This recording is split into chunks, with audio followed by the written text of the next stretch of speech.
जय हिंद एवरीवन। आज हम सीखेंगे स्प्रिंग पेंडुलम के बारे में। जो भी आपके एग्जाम में air force, navy, ICG, NDA, CDS में क्वेश्चंस बन सकते हैं इस टॉपिक से रिलेटेड, या वो कंसेप्ट हो या वो न्यूमेरिकल हो, वो सारे के सारे मैं आज इस पूरी क्लास में खत्म कर दूंगा। इससे पहले एक और लेक्चर आया था, दैट इज सिंपल पेंडुलम, सरल लोलक। अगर आपने वो सेशन नहीं देखा है तो यहाँ पर आई बटन मिलेगा, आप जाके उस सेशन को देख सकते हो। एक प्लेलिस्ट आपकी जिसमें ये लेक्चर्स आ रहे हैं जो कि बहुत ही ज़्यादा इंपॉर्टेंट है फॉर योर एग्जाम, तो डिस्क्रिप्शन के नीचे लिंक दे रखा है एग्जाम में आने वाली सीरीज के नाम से, या फिर यहाँ पर आई बटन आएगा उस पर भी जाके आप उसे देख सकते हो।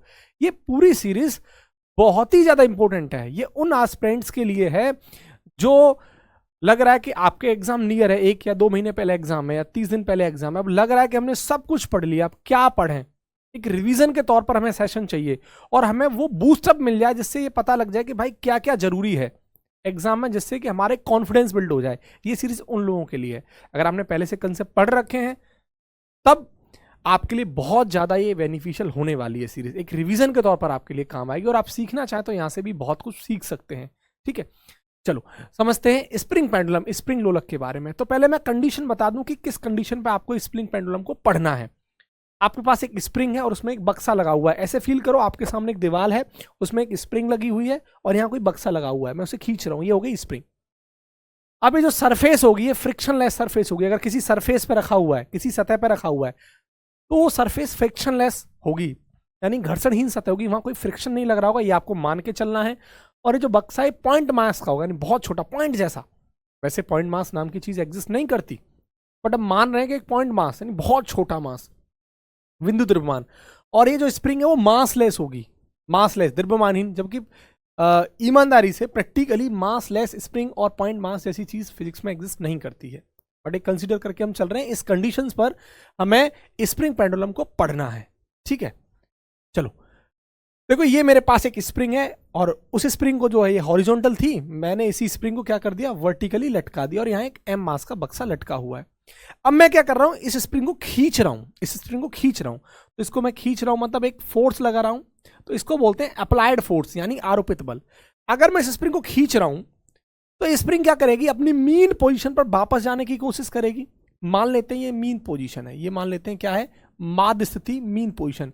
मीन पोजीशन मैंने कई बार आपको बताया, स्प्रिंग पेंडुलम में भी आपको मैंने समझाया था कि मीन पोजीशन एक ऐसी पोजीशन होती है जहां पर लगने वाले सभी फोर्सेस यानी एफ नेट 0 होता है, और उसी पोजीशन को हम इक्विलिब्रियम पोजीशन भी कह सकते हैं, साम्य स्थिति। ठीक है, तो मान के चलो जैसे मैंने इसको खींचा तो आपको स्प्रिंग को एक फील होता है अंदर की तरफ कि उसको वापस अपनी जगह पर जाना है। तो जैसे आप छोड़ोगे ये स्प्रिंग वापस अपनी जगह पर जाएगी। तो ऐसे थोड़ी ना चलेगी, क्योंकि वापस इस पर कोई ना कोई तो फोर्स लग रहा होगा। तो जब आप खींच रहे हो उस फोर्स का नाम है अप्लाइड फोर्स या एक्सटर्नल फोर्स, आरोपित बल।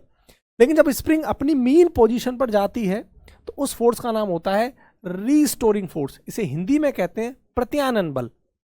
अब अगेन फिर क्या होता है, फिर हम इसे खींचते हैं, फिर ऊपर जाती है, अगेन हम इसे खींचते हैं, ऊपर जाती है, तो ऑसिलेशन कर रही है। आप देख रहे हैं क्या कर रही है, ऑसिलेशन कर रही है।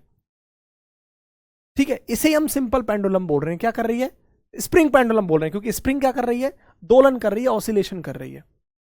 तो यहां से हम एक रिलेशन पढ़ते हैं कि मान के चलिए हमने इसको कितना खींचा, एक्स डिस्टेंस खींचा, एक्स डिस्प्लेसमेंट खींचा, और फोर्स कहां लग रहा है, अपर डायरेक्शन में, रिस्टोरिंग फोर्स। मैं अप्लाइड फोर्स की बात नहीं कर रहा, जो इसको अंदर की तरफ लेके जा रहा है, अपनी वापस उसी पोजीशन पर लेके जा रहा है, उसे हम क्या बोल रहे हैं, रिस्टोरिंग फोर्स, आरोपित बल। और डिस्प्लेसमेंट कहां लग रहा है, आगे।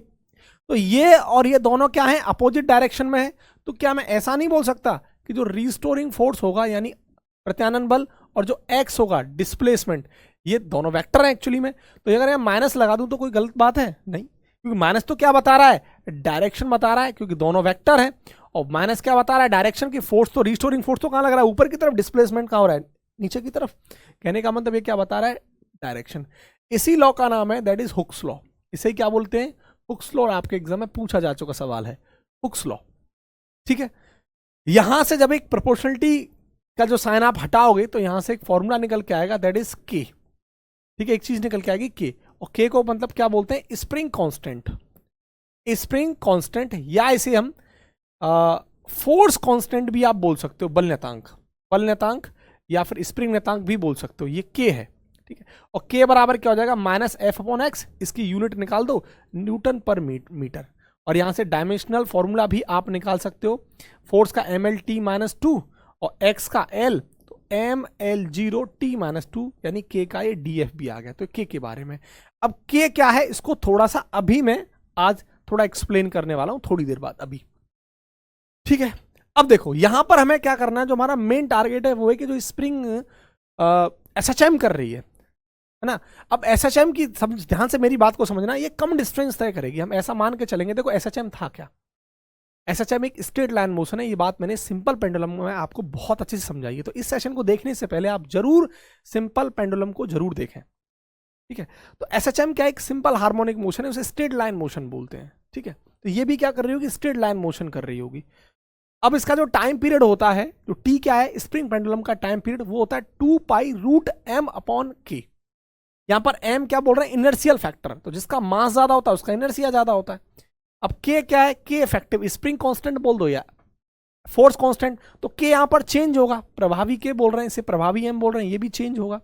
तो कहने का मतलब यहां से एक आइडिया आपको लग रहा है कि भाई जो टाइम पीरियड है वो M पर भी डिपेंड करेगा और टाइम पीरियड K पर भी डिपेंड करेगा, क्योंकि दोनों बदलेंगे, ये भी बदलेगा ये भी बदलेगा, लेकिन 2π तो कांस्टेंट रहेगा। तो यहां से एक आइडिया भी आपको लग गया कि जो टाइम पीरियड है वो M और K पर डिपेंड करेगा। अब K पर कैसे डिपेंड करेगा, M पर कैसे डिपेंड करेगा, वो अभी मैं आगे बताने वाला हूं।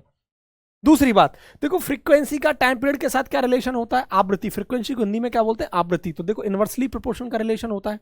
तो यहां से हम समझ सकते हैं अगर टाइम पीरियड किसी चीज का ज्यादा होगा, सिंपल अगर स्प्रिंग पेंडुलम का ज्यादा होगा तो फ्रीक्वेंसी कम होगी, ये भी बात हमें समझ में आ गई।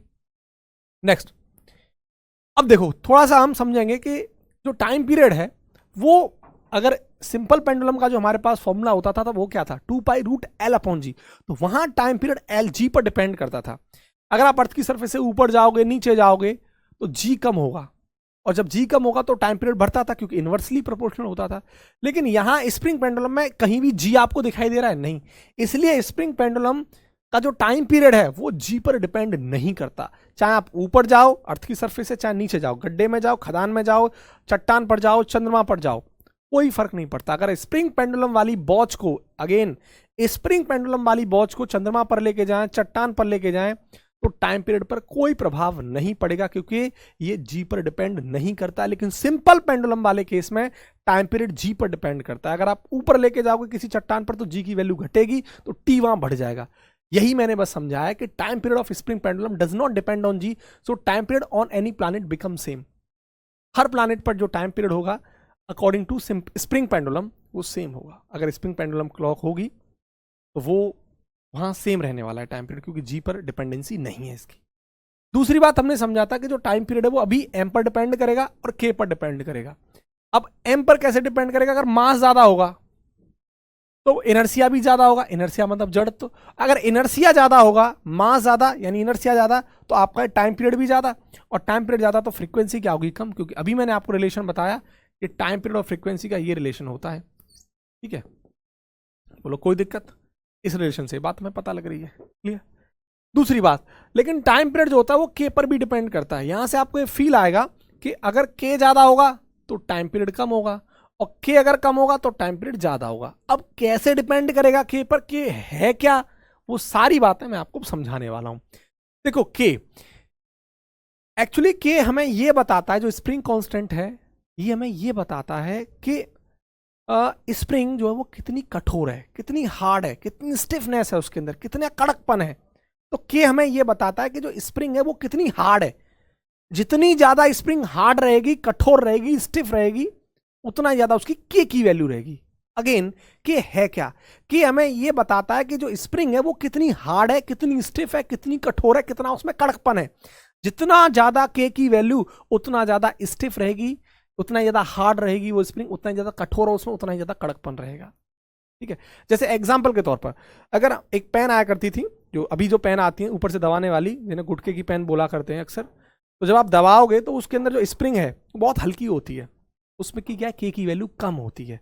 लेकिन जब ट्रक या रेलगाड़ियों में जो बोगियां होती हैं उनमें स्प्रिंग लगी रहती है, बहुत हैवी, बहुत बड़ी बड़ी बहुत हैवी स्प्रिंग, वो बहुत टाइट होती हैं, बहुत कड़क होती हैं, बहुत हार्ड होती हैं, बहुत स्टिफ होती हैं, उनकी K की वैल्यू ज्यादा होती है, बहुत हार्ड है वो। अब आपको समझ में आ गया होगा। देखो अगेन मैंने वही लिखा है कि इट जो डिपेंड करेगा if the stiffness of spring is higher than K will be higher.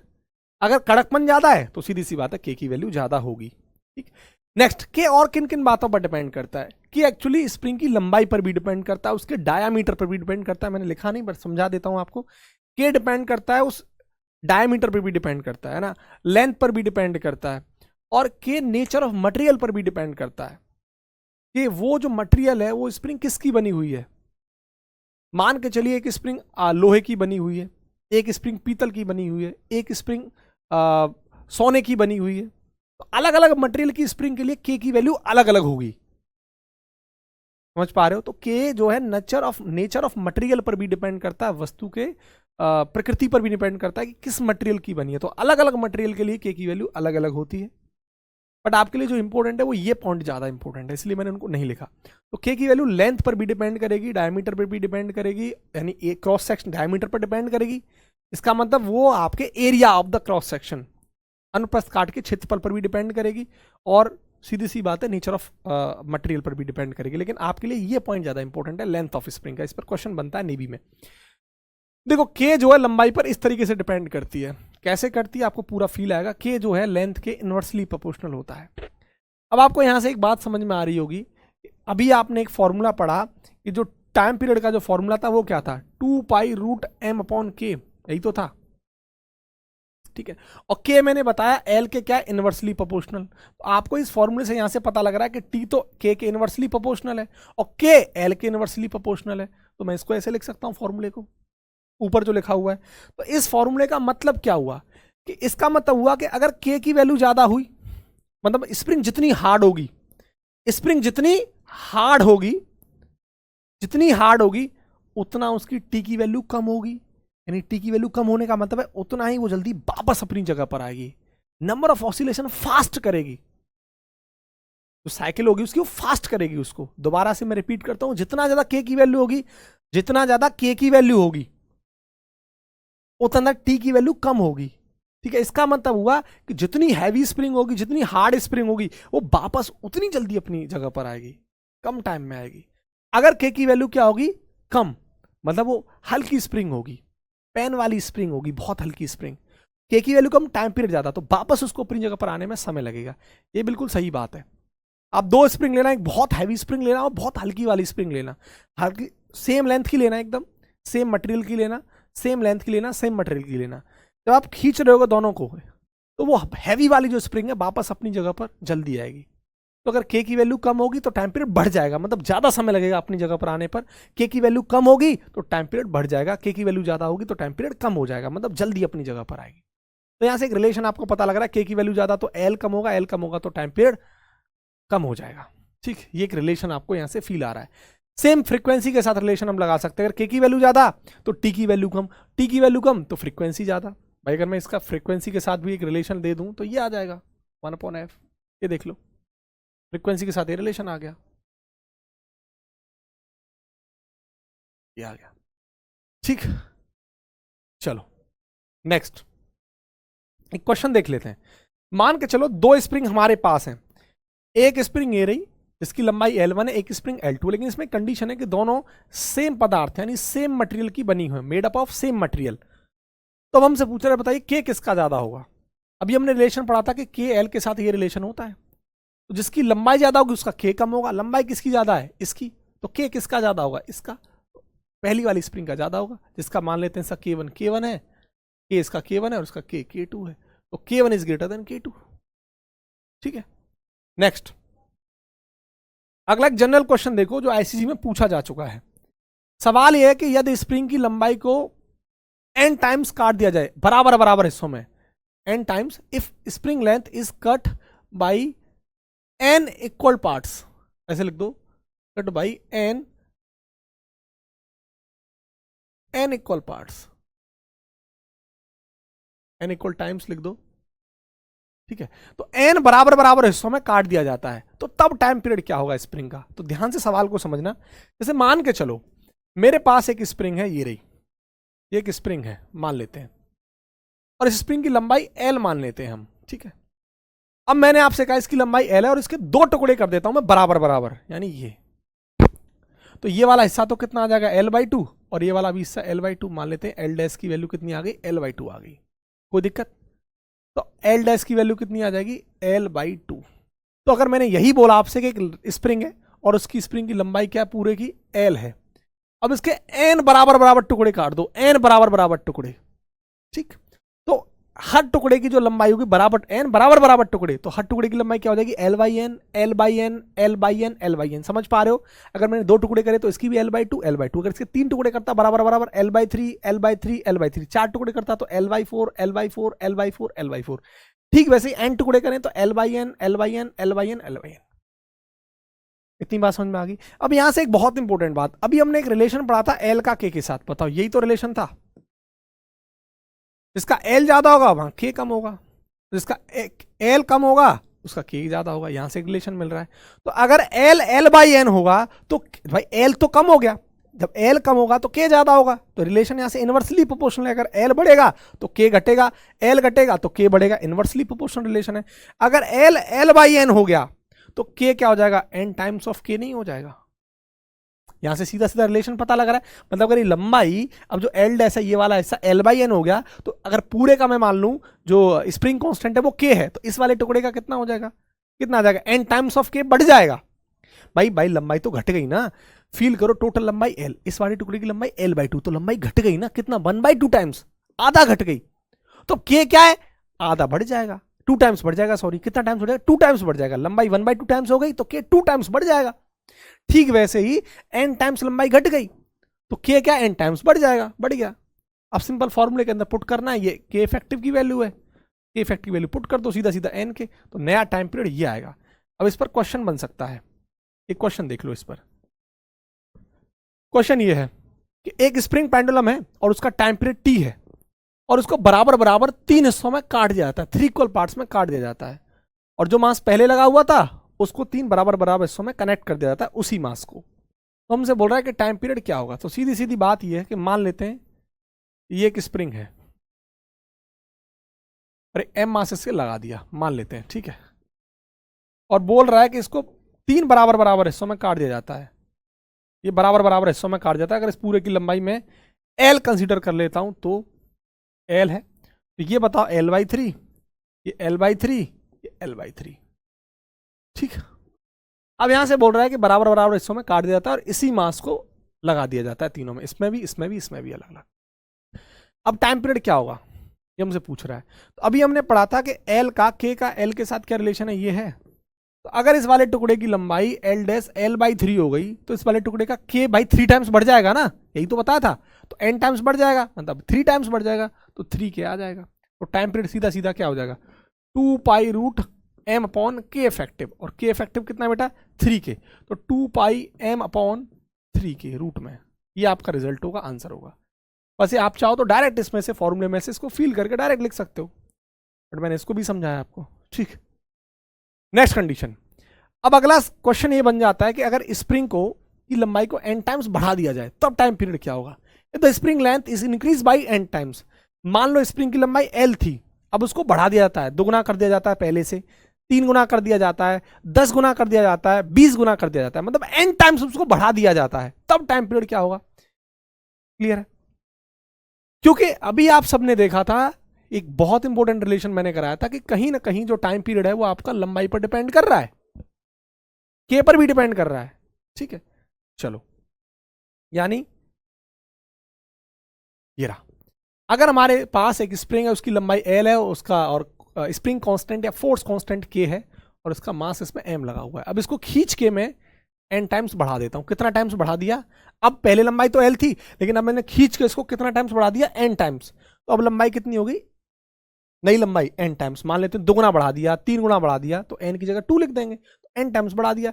तो अगर लंबाई बढ़ा दी n टाइम्स तो K क्या हो जाएगा, n टाइम्स घट जाएगा, ठीक है। अगर लंबाई दुगनी कर दी तो आधा हो जाएगा, K 1/2 टाइम्स हो जाएगा। तो ठीक वैसे अगर लंबाई n टाइम्स होगी तो K क्या हो जाएगा, 1/n टाइम्स घट जाएगा, सीधी सीधी बात है।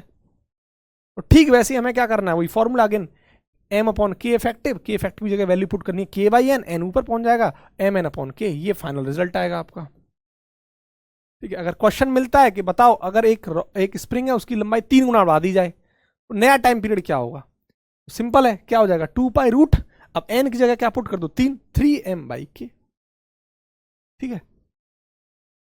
एक और देख लो, यदि स्प्रिंग को दो स्प्रिंग है, कोई दो से ज्यादा भी हो सकती है, अगर हम जनरली दो की बात कर रहे हैं ना, अगर दो स्प्रिंग है, अब उन दो स्प्रिंग को अगर सीरीज में कनेक्ट कर रखा हो, श्रेणी में, if two spring are connected in series, अगर दो स्प्रिंग को सीरीज में लगा रखा हो, एक स्प्रिंग ए रही एक स्प्रिंग ए रही, इनको एम मास से कनेक्ट कर दिया मैंने, एक ही मास से, इसका स्प्रिंग कांस्टेंट K1, इसका स्प्रिंग कांस्टेंट K2, तो हमसे पूछ रहा है कि नया टाइम पीरियड अब क्या होगा, जो टाइम पीरियड है वो क्या होगा स्प्रिंग में कनेक्ट करने पर। दो स्प्रिंग थी, उनको सीरीज में लगा दिया, तो नया टाइम पीरियड क्या होगा। टाइम पीरियड का फॉर्मूला हम लोगों ने पढ़ाई है, ये रहा। तो हम लोगों ने रेजिस्टेंस का फॉर्मूला पढ़ा है, सीरीज में क्या होता है R1 प्लस R2। अब कैपेसिटर में उसका उल्टा होता है, 1/C बराबर 1/C1 प्लस 1/C2। तो सेम कैपेसिटर वाला खेल यहां चलता है। देखो 1/K इफेक्टिव बराबर 1/K1 प्लस 1/K2। तो ध्यान रखना है, आप K1 प्लस K2 नहीं होगा, ये गलती कर सकते हैं आप। तो 1/K1 प्लस 1/K2, और यहाँ से K इफेक्टिव की वैल्यू निकालनी है आपको। सॉल्व कर लोगे K1 plus K2 by K into K1, तो K इफेक्टिव वैल्यू निकालोगे तो K into K1 into K2 पर पहुंच जाएगा, तो ये वैल्यू निकल के आ जाएगी। और K इफेक्टिव की जगह वैल्यू पुट कर दोगे, आपके पास निकल के आ गया। इस पर सीधा न्यूमेरिकल कई बार पूछ लिया गया है, डायरेक्ट, सिर्फ डायरेक्ट न्यूमेरिकल है, कुछ नहीं। दो स्प्रिंग होंगी, उनकी वैल्यू दे रखी होगी K1 और K2 की, सिर्फ वैल्यूज आपको पुट करनी है, कुछ और नहीं, रिजल्ट आपके पास होगा।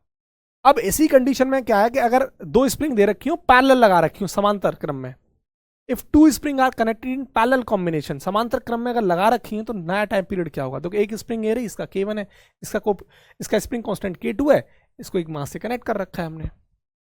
यहाँ और दो कंडीशन बन जाती है, लेकिन वो आपके सिलेबस में वैलिड नहीं है, आपके लिए यही पढ़ना है बस, सिंपल सीधा सा केस है। तो जो नया टाइम पीरियड होगा 2π√m/K इफेक्टिव।